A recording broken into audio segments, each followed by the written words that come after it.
All right, folks, we're here with the plot summary of Bad Boys for Life, which I loved and I thought was a great movie. So let's get right into it. The movie starts off with a very nice classic chase scene, it looks like.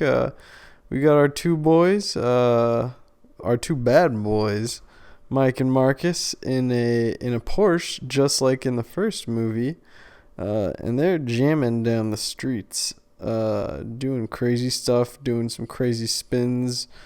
Mike is the one driving as usual, and Marcus is the one freaking out to his side. He's like, "Mike, you're too crazy!" But then Marcus gets a call on the phone, and he says, "Oh no! Well, 4 minutes. Go faster, Mike!" And now he wants Mike to go faster.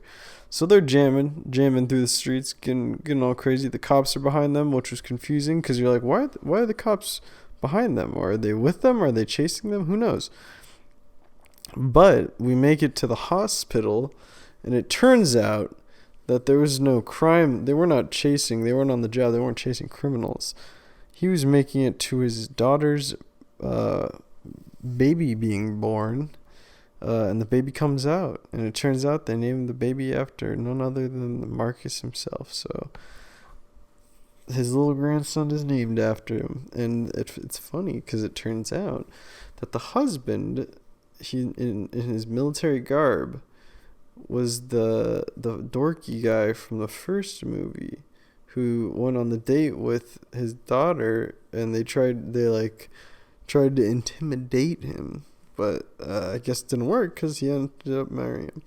And then they make Marcus hold the baby, and Marcus doesn't like holding the baby, but then they try and get Mike to hold the baby, but Mike ain't holding that baby. He gets out of there. So, cut to this like Mexican prison where all these ladies are working in some kind of laundry room, and there's a bunch of them, but one lady's just muttering some crazy like spell hex kind of thing, and one of the guards comes up to her and is like, "Hey, lady, come on, what are you doing here? You can't be doing that." And she stabs the lady and then starts killing a bunch of people. And then the guards come in and start shooting people.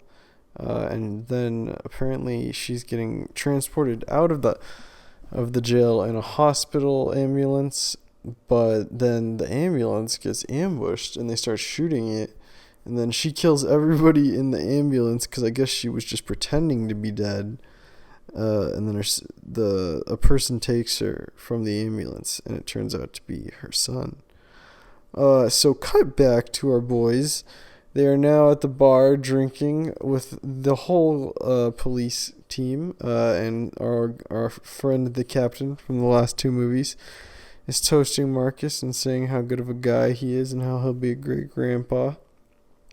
And so they're all partying, and Marcus and Mike are talking, and Marcus is like, "Mike, you should settle down. You should have settled down before. Like, aren't you lonely? Haven't you ever loved anybody?" And Mike is like, "I loved somebody once." But then Marcus doesn't believe him. But nonetheless, they start talking about being old because now they're old dudes. And they make a joke about who's faster, and then they decide, you know what, we'll race. And before that, they'd been also making jokes about how Marcus wants to retire because he's like, "Come on, guy, dude, we're old." But Mike's like, "Nah, man, I'm still a young gun. I'm gonna be a cop until the day I die." But they go outside and they race, and the conditions of the race is, if Marcus wins, they have to retire. But if Mike wins, they won't retire, and they'll be bad boys for life. So the cap comes out, and he says, "All right, let's do it." And they start racing down the street. And Mike is definitely winning. But then out of nowhere, this dude comes by with a P90 and on a motorcycle, does a wheelie on the front wheel only, and then just freaking nails Mike and shoots the crap out of him. And Mike starts dying. and looks like he's pretty much dead. And it turns out it was the Mexican son who we saw from earlier, and it turns out Mike helped kill his father because his father was a criminal. And the mom had said that they were supposed to kill Mike, or not kill Mike, but kill a bunch of people who had helped Mike take down his father, and then Mike would be killed last. And luckily for the son, he didn't kill Mike. Mike is on his deathbed. He's in the hospital, and it just looks like he's dying, but maybe he'll pull through. So we have this nice little montage where Marcus is praying, and he's saying, God, if you save my man, I will be a good guy and I won't do violence, and I'll be a good cop. So from there we flash to a large group of people, in some kind of like what looks to be maybe a funeral, and it looks Marcus is crying. Oh no, is Mike gone? No, it just turns out it's a wedding. His daughter is marrying the guy from earlier. So, and Mike even wheels in a wheelchair and gives a toast, but apparently he could stand the whole time because like a minute later he is walking totally normally. So I guess he just did that to come in and flex on everybody and steal the moment from the daughter and her husband on their wedding day. But, it's Mike. What do you expect? So everybody's enjoying the party until Mike figures out that Marcus has already retired, and Mike comes in and Marcus is just trying to smoke a cigar, and Mike just gets pissed at him, and he's like, man, you cannot say you're gonna be quitting on me right now, right when somebody tried to shoot and kill me. That guy's still out there. You gotta help me find that guy. Marcus, what are you doing, man? What? And Marcus is like, nah, man, we're old men now. We can't keep doing this. I got a family. I got grandkids. But Marcus is just sad. And then Mike looks at him and he's like, bad boys for life. And he has a little tear stream down his eye. And Mike says, no, you gotta slow down, Mike. Like, I'm just happy you're alive, Like, why you gotta do this? So just enjoy life. And then he walks off, and we're just like, oh, shoot. No bad boys for life? Yikes. So Mike does not want to give up. He wants to figure out this thing. So he's back at the police station. He's begging the chief to let him do it. The chief is like, I don't know about this. Maybe we'll think about it. He has heartburn. He's chugging Pepto-Bismol. Mike's giving him heartburn from all the stress. So he says he'll think about it. So Mike goes and he finds DJ Khaled, who's not DJ Khaled in the movie. He just is played by DJ Khaled, but he beats the crap out of DJ Khaled and says, yo, like, where did these bullets that shot me, where are they from? And the guy, DJ Khaled, tells him. And he takes this back to the chief, and the chief's like, all right. You can work the case, but you have to work with this group called Ammo, who's this group of young kids, not kids, but the younger generation, some millennials, if you will. And you have to be the consultor. You're not like a direct member, you're a consultor. And leading this group is presumably Mike's love interest for the movie, a young woman with short hair who Marcus said, man, you stupid for not going after her. So that's where we're at. So he meets the rest of Ammo, the team, and we got this lady, and we got Vanessa Hudgens, who's got some like cornrows going on or something. And we got this black-haired buff guy, and we got an even bigger white buff guy with the beard. But he's like kind of shy. Whereas the black-haired buff guy is more abrasive to Mike especially. there's kind of the whole boomer zoomer or boomer millennial conflict between them, and Mike makes a joke about how he was intimate with the man's mom. So we see where that's happening. But nonetheless, we're doing the mission with them. So they're going to go find the guy who sold the ammo and that was shot to him. And they're all bickering at the start. And the big guy, apparently, the biggest big guy, blonde beard big guy, he stays inside. He's the tech guy, apparently. He doesn't fight. He just stays in and does tech stuff in the truck. But they're going to stay back and just observe things. And we have a camera going on what's inside.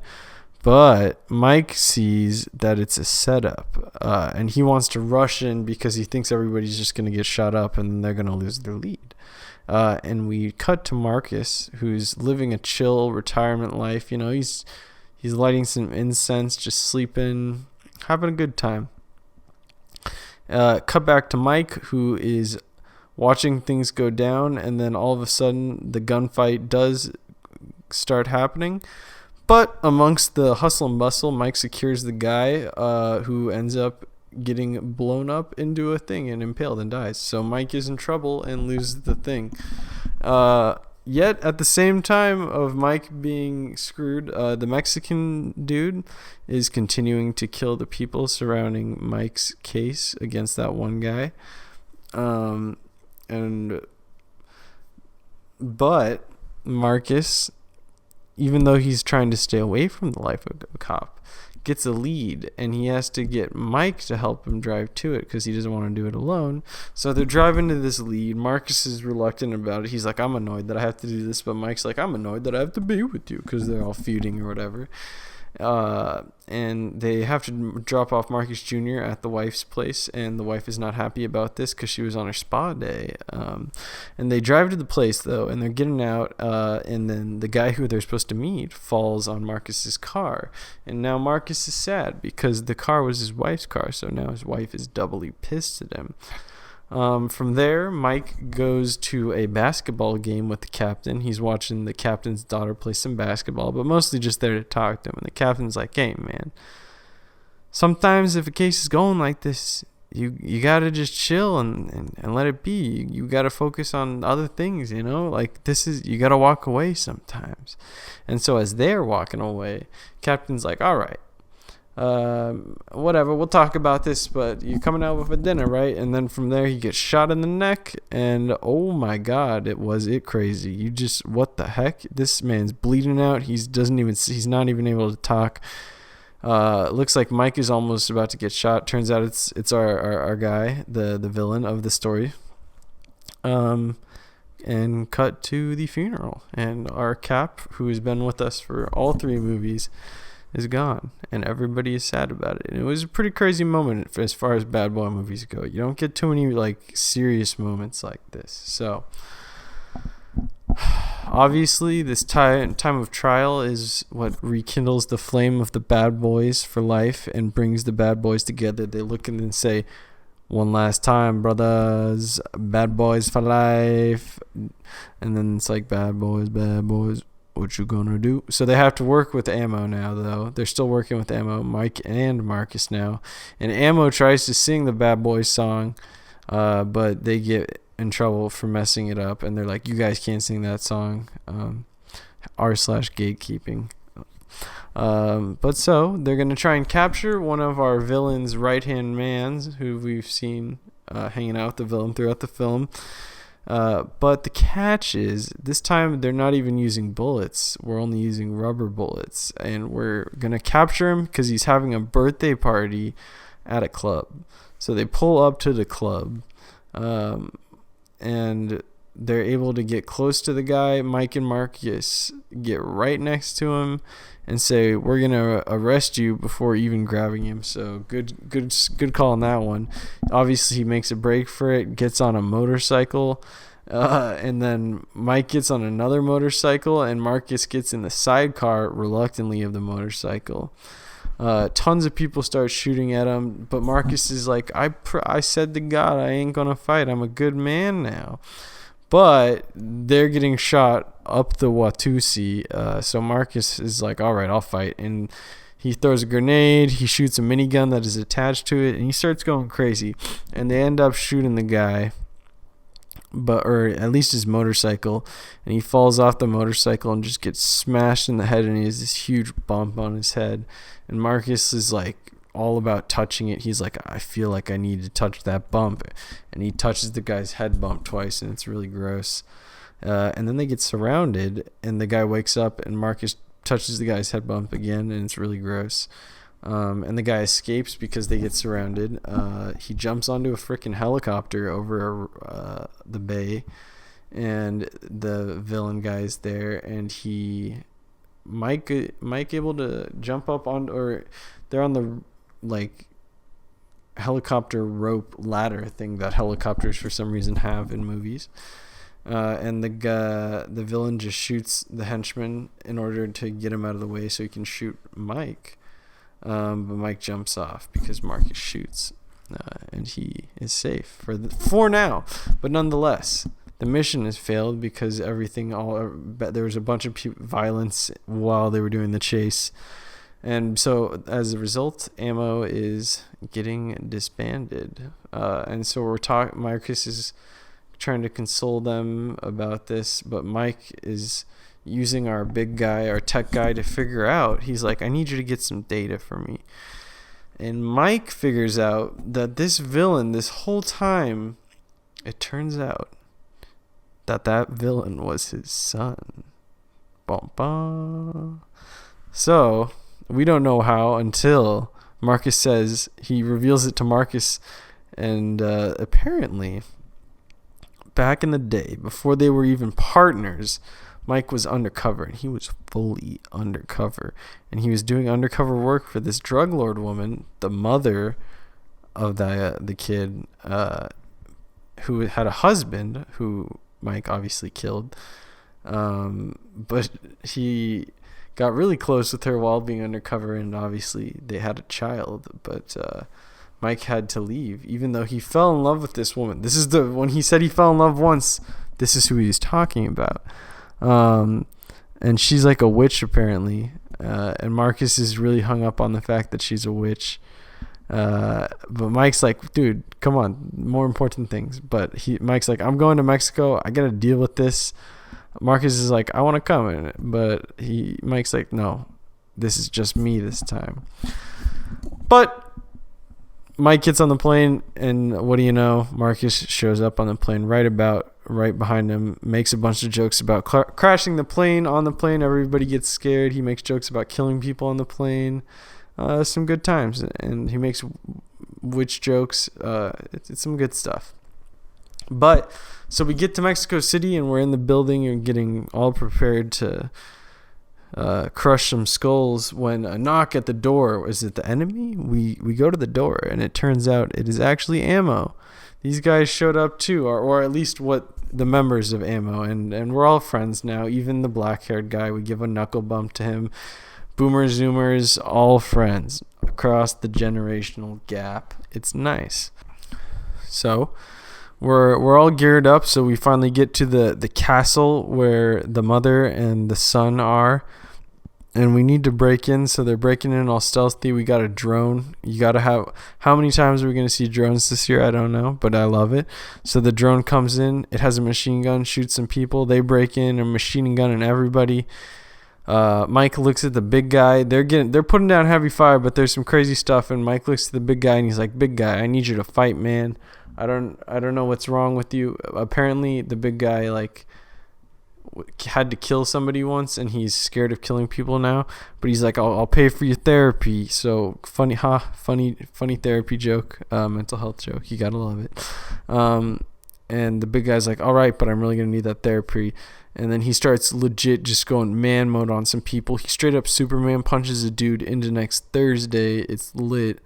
And they're killing people and just slaying.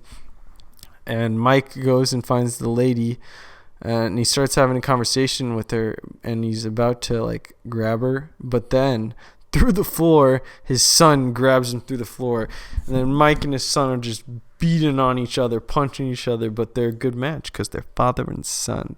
So they're fighting and fighting. Everything's lighting on fire around them. There's explosions. Apparently a storm's happening. Everything looks all dark and hazy. It's getting crazy. I didn't even mean to rhyme that. But he gets they start fighting, and then eventually they start grappling. And Mike gets a hold on his son on the ground, but then he looks in the mirror, and he's about to just choke that kid out and kill him.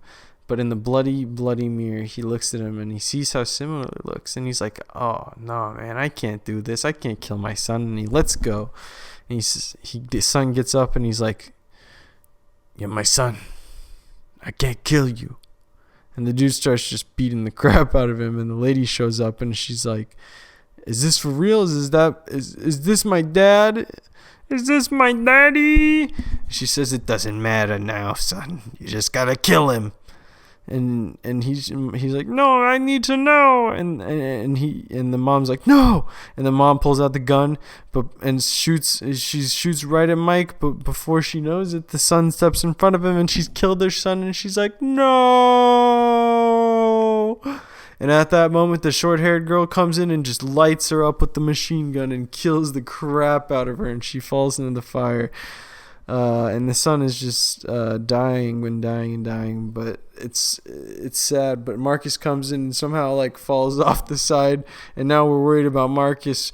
And Mike grabs his hand, and it looks like he's gonna slip. Their hands are all bloody, and this is the end for our bad boys. But the son is not dead. He helps Marcus up, and they all run outside, and the son's dying. But Mike says, we're gonna get you fixed up, and you did some bad stuff, but I'll do my best to make sure you don't. I'll watch out with you or whatever. I'll be there this time at least. And he's like, yeah, thanks, Dad. Not really, but so epilogue, we see Ammo's having a party. They make some funny jokes about therapy. You gotta love the jokes about mental health. Good stuff, bad boys. And in the end, everything is happy. And Mike is saying, Marcus, you can go do your thing. And Marcus is like, nah, man, bad boys for life. So I guess they're sticking together now, which I did not expect, actually. I thought they were going to retire finally. So I guess there's that. And then right during the credits, Mike goes and sees his son, who's in this huge cage. So weird way to imprison him, but in a big cage. And he says, we might have a way for you to start paying back some of your debt if you're in. And the son says, I'm interested. And so I guess maybe they'll team up or something. And that's that. And that was Bad Boys for Life. So it was a fun movie. I liked it a lot. So thanks for tuning in to episode, what is it, 4, 5? Episode 5 of the podcast, something like that. But yeah, thanks for tuning in. Next up, we'll have the review for this movie, and then the review for The Gentleman or Gentleman. I don't know what it is, but that's coming out this Thursday, so we'll have that coming up. So thank you, and goodbye.